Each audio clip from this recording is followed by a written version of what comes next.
The assassin.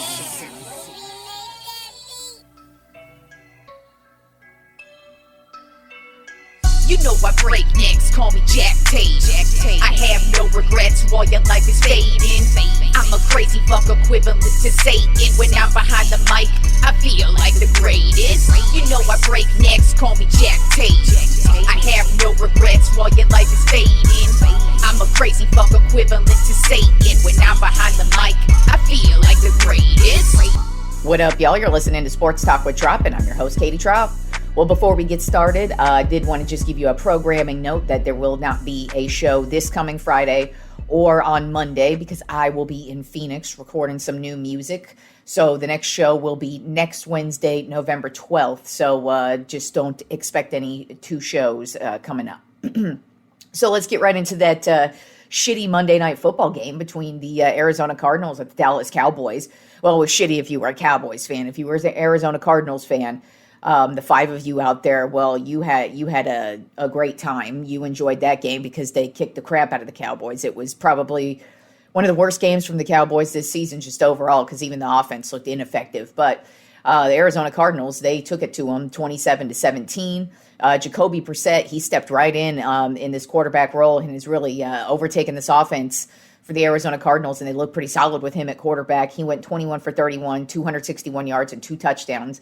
And Marvin Harrison Jr., of course, had probably his best game of the season, of course, against the Cowboys with 96 yards and a touchdown. And just overall solid game from the Cardinals and terrible game from the Cowboys.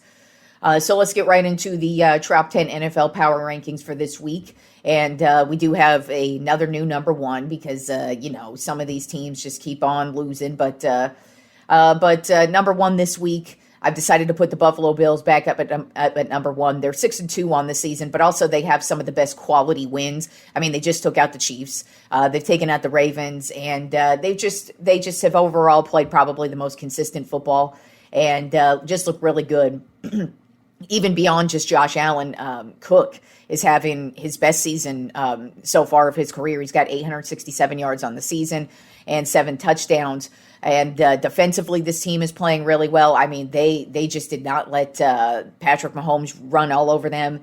And really, it was kind of the same thing with Lamar Jackson, too. So they've really grown as a defense, you could tell. And I just kind of feel like right now they are the overall best team in the league. Then at number 2 on my Top 10 NFL Power Rankings, no change this week, the Tampa Bay Buccaneers, and that's because they were on a bye. They're 6-2 on the season, and, really just nothing to say because they're coming off of a bye week, but still one of the best teams in the league. Baker Mayfield having a fantastic year, and the defense just getting better with each and every game, and Buccaneers couldn't drop them because there was no reason to. Then at number 3 on my Top 10 NFL Power Rankings are the Philadelphia Eagles. They're 6-2 on the season, and they are also coming off of a bye week. They also made a couple of trades this past week, so they're just ever improving this team just basically on a daily basis. It doesn't matter that they've won a championship; they still keep making moves, but still looking good and still obviously the best. They should easily win this division because ain't nobody else in this division even comes close to the Eagles right now. Then at number 4 on my Top 10 NFL Power Rankings have the Indianapolis Colts. Overall record of 7-2. And like I said, Jonathan Taylor, that's who this team goes through. And last week he did not have a good game, and they ended up losing. So it just goes to show he is obviously the MVP. Not only for this team, but he should be for the league, but they're not going to do that. But he, of course, still leads the league with 895 rushing yards, and he has 12 touchdowns on the season and just continues his flawless season. And the Colts also made a big move at the trade deadline by trading for a cornerback, Sauce Gardner. And, this is already a solid defense. They really just needed help in the secondary, and now they got that help in the secondary. Then at number 5 on my Top 10 NFL Power Rankings of the Detroit Lions, overall record of 5-3. And my biggest thing with this team is their secondary. And on the defense, they just keep getting blown up in the secondary. I mean, overall, they're killers on the offensive line. They're killers on the defensive line. Great linebacking core, very talented offense just overall. They could score you out of the building. But the problem is they're not really they're getting blown up as well, and that's cost them in the 3 losses that they've had. But still, they're one of the top teams in the league, and I kind of feel like it's going to be real difficult for most teams to keep up with them offensively, regardless. Then at number 6 on my top 10 NFL power rankings of the Green Bay Packers, overall record of 5-2-1. And just my thing with this team is they're very inconsistent so far. I mean, their 2 losses have been to terrible teams. They lost to the Browns. And, oh my God, I'm brain farting on who they just lost to the Panthers. They lost to the Panthers. And so it's like they're losing to teams like that. And then they tied the Cowboys as well. And so it's just like they have this very inconsistent team, especially on the offensive side of the ball. And I think it's mostly because Jordan Love he's playing phenomenal. It's just he doesn't really have anybody besides Tucker Kraft, who now is unfortunately out for the rest of the season. So he doesn't really have a star receiver out there really making any big plays. And I kind of feel like that's the deal with this offense is they sometimes they start too slow. In the 2 losses plus that tie, all 3 of those games, they pretty much started out slow, and that's kind of what caught them in the mud and really cost them in those 3 games. But overall, I mean, they're still one of the best teams in the league as long as Jordan Love keeps playing at a high level and the defense looks really good as well. As long as they keep playing that well, they should keep pace, especially with Detroit. But I don't know if they're really a legit Super Bowl contender. Then at number 7 on my top 10 NFL power rankings of the Los Angeles Rams, overall record of 6-2, and Matthew Stafford, it feels like this last month, he has just been on fire. I mean, this entire season has been great for him, but this last month, he's just been playing basically perfect football. Right now, he's got 2,147 passing yards, 21 touchdowns, which leads the league, and only 2 interceptions. So not only is he playing just lights out football, but he's not turning the ball over at all. It definitely helps having both Puka Nacua and Devontae Adams, 2 of the top tier receivers in the league. But he's definitely getting them the ball and distributing it at a high level and just really playing some great football. And then defensively, I really like what I see from the Rams. They seem to be getting stronger each and every game. They're causing a lot of turnovers, getting at the quarterback. And this is a tough division for them, though. So they got to keep getting these wins. And if they don't, any one loss is going to cost you this division.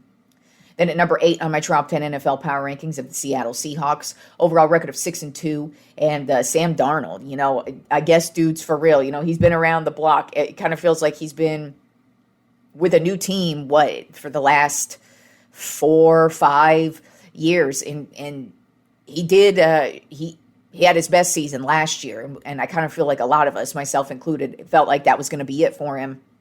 But so far, he's really just taken care of business for the Seattle Seahawks on the offensive side of the ball. He still has had a couple of issues with turnovers, but for the most part, he's really just lighting up every defense that he sees. And right now, he's got 2,084 yards passing, 16 touchdowns, and 5 interceptions. So it's the interceptions that have been a big deal for him. But overall, I mean, he's really just been lighting it up and really playing some very, very solid football. And then also their defense.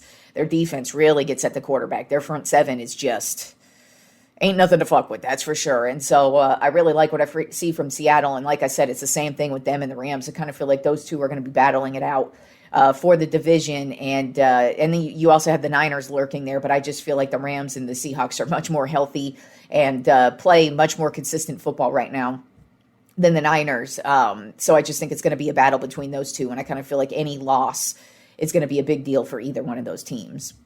Then at number 9 on my top 10 NFL power rankings of the New England Patriots, overall record of 7-2. And Drake May, he just gets better every single game. He has 2,285 yards passing, 17 touchdowns, and only 4 interceptions on the season.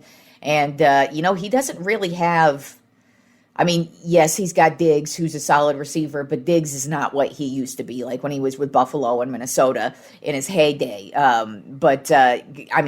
He's missed some games already this season. So Drake May's really just been distributing the ball and really been the driving force offensively. But defensively, this New England Patriots defense is just stout. They are getting turnovers.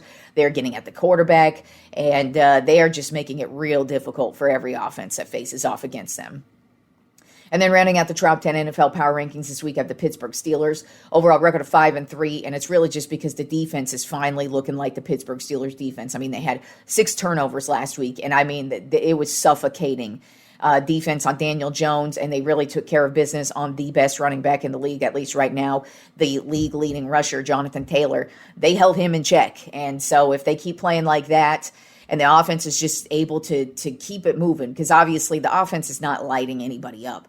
But Aaron Rodgers is able to distribute the ball, and you just give him a little bit of time. I mean, he's delivering the ball with precision. It's really just a lot of his receivers are dropping the ball, which is the problem. So that's been a problem. And then, of course, the offensive line has been a problem as well. But if the defense keeps playing well and setting the offense up in good field position, and then, of course, they've got a great kicker as well who just keeps them in the game. And at least gets you're in scoring position if you get to around the 40-yard marker. So I just feel like the Steelers are just getting better with each and every game. And I know a lot of people are trying to think that the Ravens are going to suddenly overtake the Steelers, and I just don't really see it. I kind of feel like the Ravens have a really, really deep hole to dig out of, and it's not that they can't, because they do have a lot of talent. But this Steelers team doesn't look like it's on shaky ground. I know a lot of people think they are, but I just kind of feel like they actually have been getting better every week rather than regressing. All right, so since I'm not going to be here for a Friday show, I'm just going to go ahead and knock out my Week 10 predictions for the week as well, and just preview all the games that we have coming up for the week. And also my head-to-head matchup between the homie Simon Ruvalcaba and myself. Well, he actually tied it up last week. I went 8-6, and he went 11-3. And so we are all tied up at 86-48 on the season right now. I do not have his picks yet for any of the games for this week, but we are all tied up at the midway point of the season, which is just crazy to say that it's the midway point of the season. It just always flies by, but here we are. So let's get into our Thursday night football matchup. It is the Las Vegas Raiders at the Denver Broncos. Right now, the Broncos are a 9.5-point favorite, and Vegas is just not a good team at all. They have their moments, but for the most part, they just are bad on every single level. Whereas Denver, they're great defensively, and offensively, they have their moments as well. But I just kind of feel like this is going to be a very easy game for the Broncos, just because I feel like their defense is going to just suffocate Geno Smith, and I wouldn't be shocked since Geno Smith had 4 touchdowns in last game. I wouldn't be shocked if he had 4 interceptions in this game. So I just kind of feel like the Denver defense is going to take care of business and either score some points or just set the offense up in great field position to get some scores. So I have the Denver Broncos winning 27-14. Then on Sunday, we have yet another international game. This time we are going to be in Berlin, Germany, the first time they've ever been to Berlin. We've got the Atlanta Falcons versus the Indianapolis Colts. Right now, the Colts are a 5.5-point favorite, and this game actually looks a lot better than I thought it was going to be to start the season, because you just had no idea where the Colts were going to be, and I thought the Falcons were going to be terrible, but this game could actually end up being a pretty decent game. With that being said, this is going to be a matchup between 2 excellent running backs who are just liable to just run off chunk plays at any given time. Between Bijan Robinson on the Falcons and Jonathan Taylor on the Colts.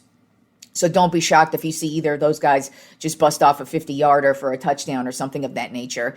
But I definitely feel like the Colts are the better team. The Colts are a legit team. Definitely at the midway point, they look like they're rocking and rolling and really having no issues, even though they lost last week, whereas the Falcons have zero identity. They're able to score some points.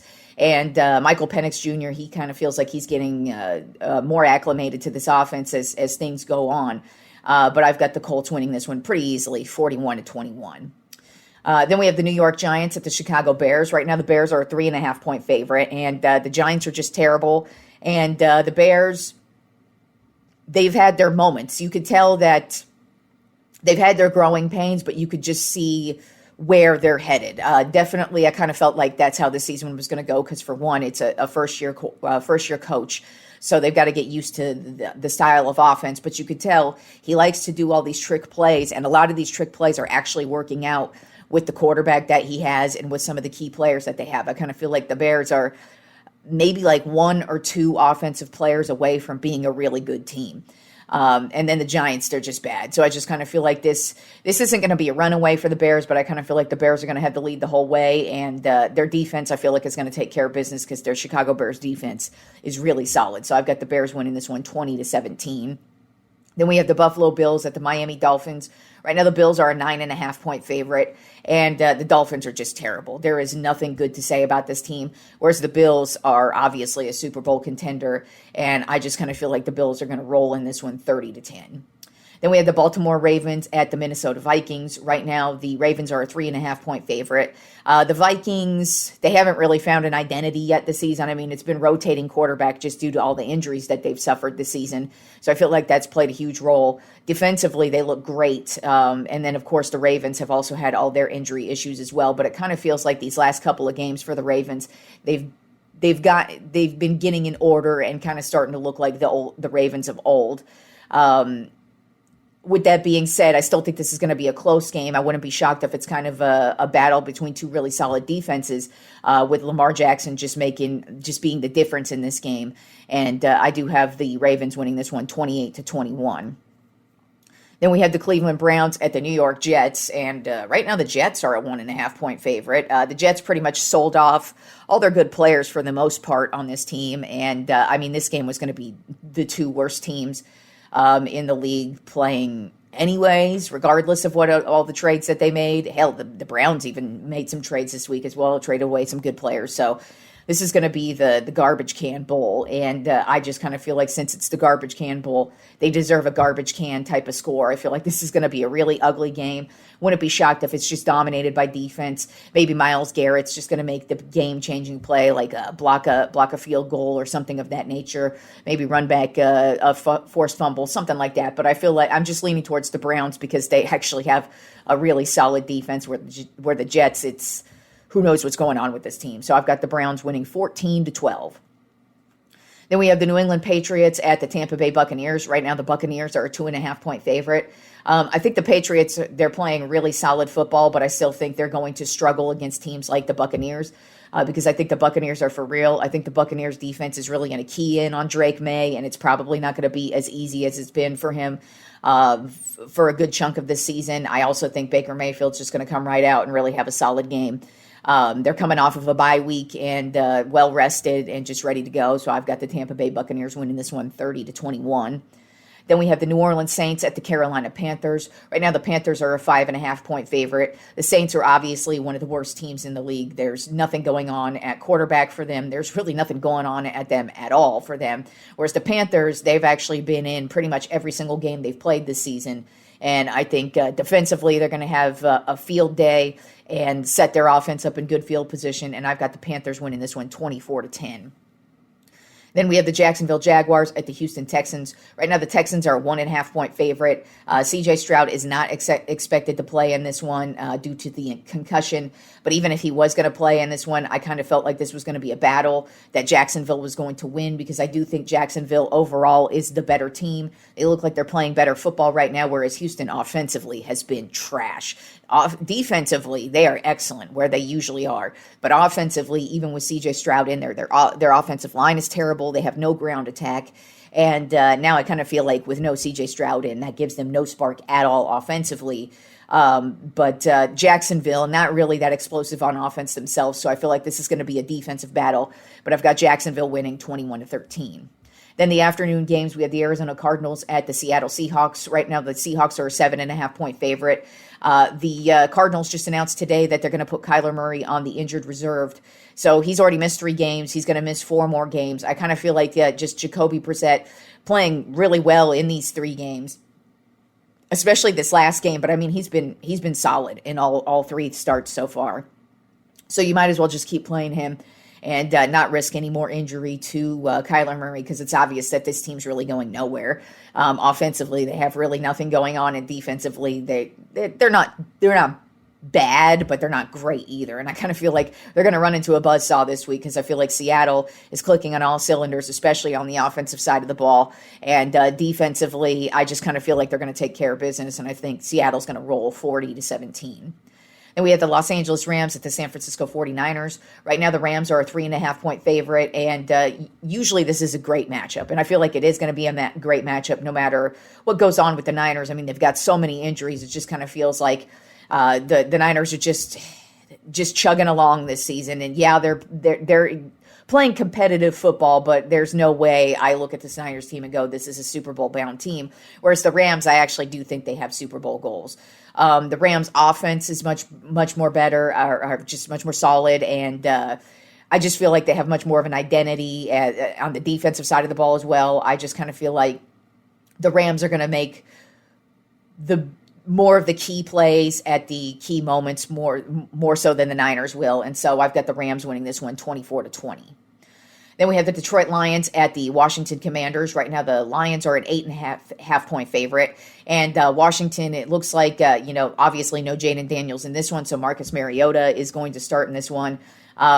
Just offensively, this team has been terrible. And defensively, just has not looked like a Dan Quinn-led defense. It's just been a really weird year, in my opinion, from Washington. Obviously, the injuries have not helped, but it's just they just haven't found any type of identity. Whereas the Detroit Lions obviously can score a lot of points. Like I said, just their only weakness is their secondary, and that's really just mostly due to the injuries that they've suffered as well. But with that being said, I just kind of feel like Detroit's coming off of a loss, and I just feel like this is a good get-right game for the Lions. So I've got Detroit winning this one 31-17.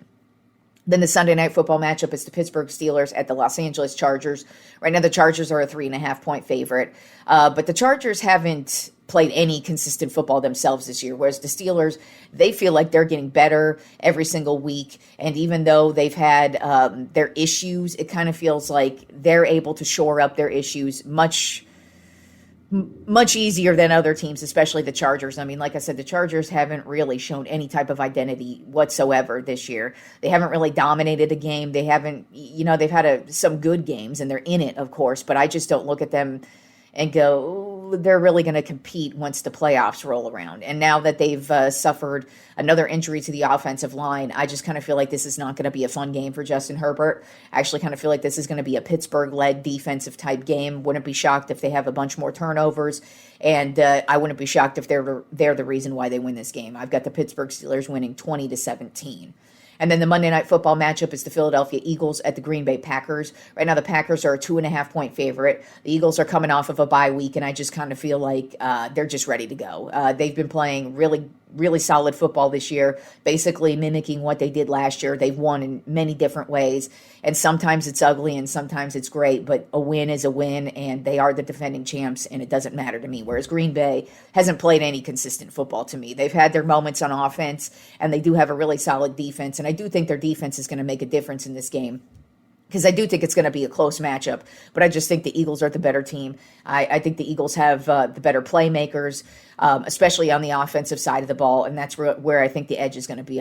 I wouldn't be shocked if Jalen Hurts just makes the big game-changing play towards the end, or maybe like an A.J. Brown breakaway touchdown where he just breaks it off for like 40 yards, something like that. But I've got the Eagles in this one 23-21, simply because I think they're the better team, and they're going to make the bigger plays in the key moments. All right, and moving on to our first rankings of the season for the college football playoff. And they're very interesting right now, but, things are going to get shaken up this next month. But these are the first college football playoff. If the playoff were to start today, these are the 10 teams that we would have facing off against each other. Number one is, of course, Ohio State. They're 8-0 on the season. They've been number one every single week, so they got to remain number one. Then at number two, we have Indiana. They're 9-0 on the season. Number three, Texas A&M, who's 8-0 on the season, and they will actually be at number 19, Missouri, this week. So they have another headbanger and potential game-changing type record. If they lose this one, that'll be a big deal. But if they win, it just kind of even bolsters their resume that much more. Then at number four, we have Alabama at 7-1. Number 5, Georgia at 7-1. Number 6, Ole Miss at 8-1. Number 7, BYU at 8-0. And number 8, Texas Tech at 8-1. And both BYU and Texas Tech will actually be playing each other this week. So that could have some, that will definitely have some type of defining factor for this college football playoff at some point. depending on who wins that one. Then at number 9, we have Oregon at 7-1, and then rounding out the college football playoff at number 10, we have Notre Dame at 6-2. So that's how the college football playoff is shaping up right now. But of course, there's going to be a month left of football. There's going to be some headbangers. There's going to be some good matchups. Like I said, we've already got BYU facing off against Texas Tech this weekend. So that's definitely going to have some repercussions on whoever loses that one. All right, y'all, enjoy the week of sports, and I will talk to you fools next Wednesday.